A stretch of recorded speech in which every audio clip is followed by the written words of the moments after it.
In 2003, we had so much research data together that we did a speaker tour, like I'm doing here, through the medical university cities in Germany.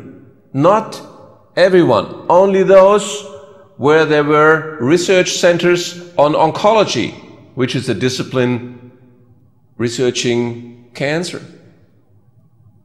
Tübingen, Heidelberg, Münster, Hamburg, Leipzig.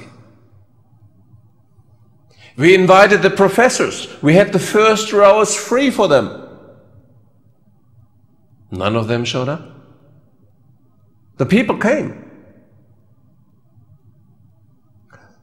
The rooms were packed. But those most concerned with it did not come.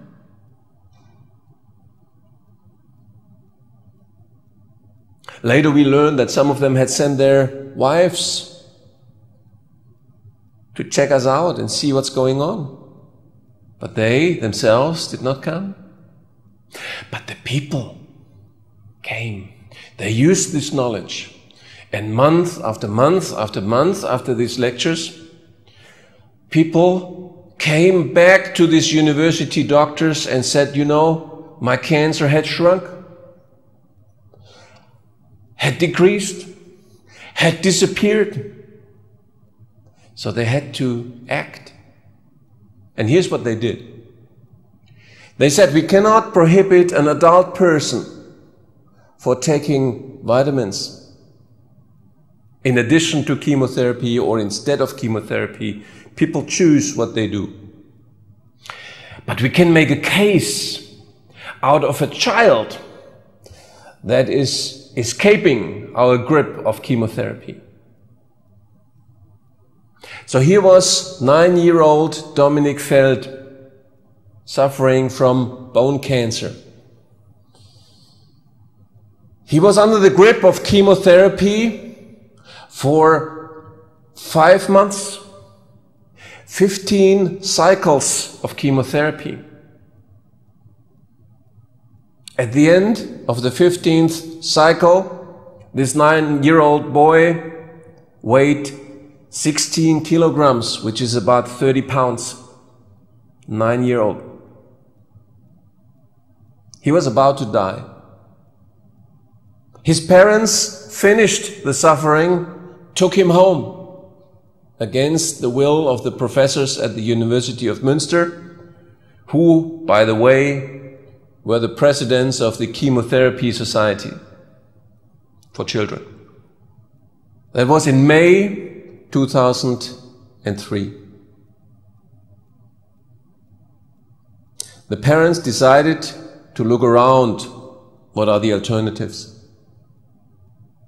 Without us knowing, they found micronutrients that we had researched, and they gave them to the child. On September 1, 2003, Dominik was back in school after 1.5 years. Was catching up quickly.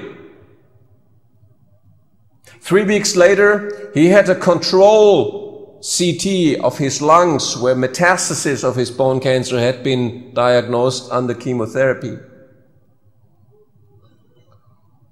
The metastases were gone. The pictures were sent to the chemotherapy professors in Münster. And instead of congratulating the parents and saying, great, a life saved, they went to court and filed a lawsuit against the parents to have the medical custody of their child being taken away from them.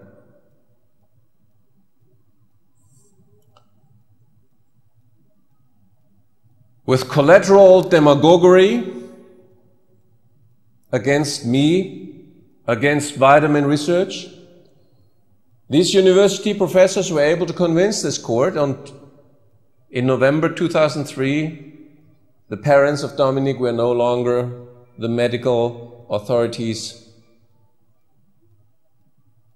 of their own child. That's when they contacted me. They said, "We are afraid that the police is coming and taking our child and bringing it back to the hospital and forcibly getting the infusions of chemotherapy."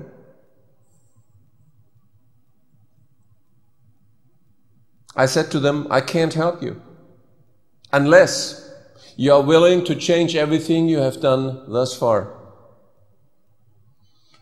You have to give up your family life. You have to become outspoken. You have to talk about what's happening." And they agreed.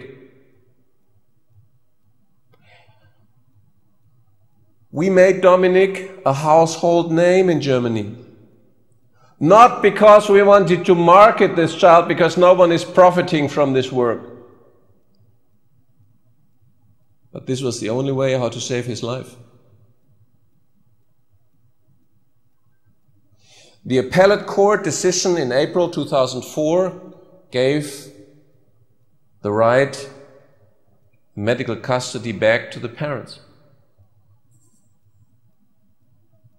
He was so healthy that he had his communion, that he started to play soccer again, and as fate wants it, he had a soccer ball hitting his head. He was a goalie. So he had to be hospitalized for a hematoma. And that's when the other side struck back. That was the beginning of an odyssey through medical clinics in Germany. They punctured his lung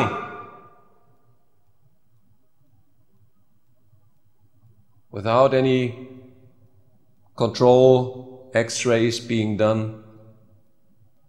Medical malpractice at its best. They had him live on the ward with breathing with one lung, hoping he would die. When the parents tried to take him out, they said, "We will only let you go if one of our doctors can go with you, and if the boy has pain, he will inject morphine." Morphine, as you may know, is a depressant of respiration, so that was a sure way to say goodbye.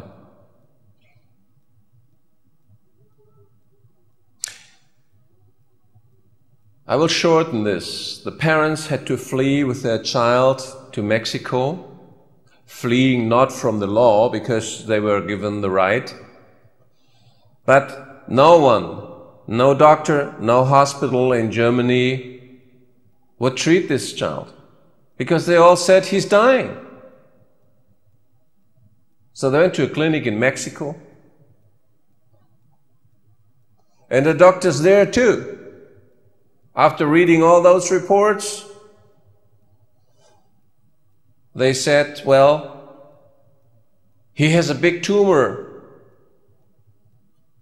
And no one was listening to the fact that there was no big tumor. They had destroyed his lung. It was deflated. And his thorax had been filled up with a huge hematoma, which was compressing the heart. 10 weeks after they had punctured his lung, subsequently filled up his thorax with a huge hematoma, he died for cardiovascular failure. That was the beginning of one of the most amazing and disreputable witch hunts in the history of German medical discipline. I was on the front page of the Bild-Zeitung, comparable to the Sun, for 3 days in a row. When is he going to jail? He killed this child.